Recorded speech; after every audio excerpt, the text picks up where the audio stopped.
Civil War. 11 states secede from the Union. The war becomes a defining passage in the American story. The president's own inner strength and depth of character changed the course of history.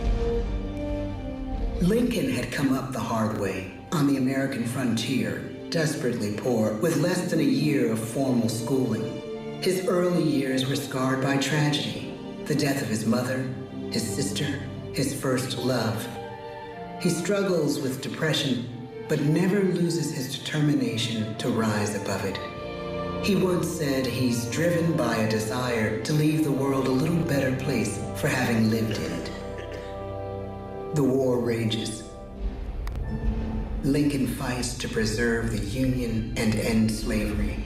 Neither is a sure thing. At Gettysburg, Pennsylvania, 6 months after one of the bloodiest battles of the war, the president dedicates a cemetery to the thousands of soldiers who died there, in words we can never forget.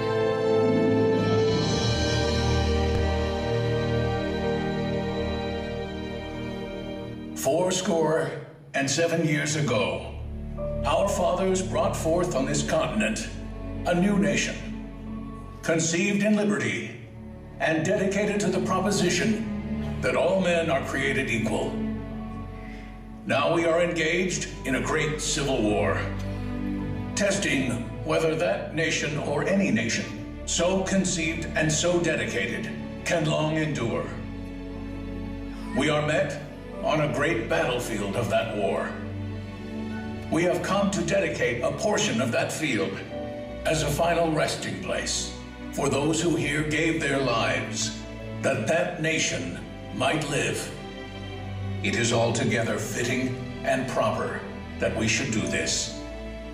But in a larger sense, we cannot dedicate, we cannot consecrate, we cannot hallow this ground. The brave men, living and dead, who struggled here, have consecrated it far above our poor power to add or detract. The world will little note, nor long remember what we say here, but it can never forget what they did here. It is for us, the living, rather, to be dedicated here to the unfinished work which they who fought here have thus far so nobly advanced.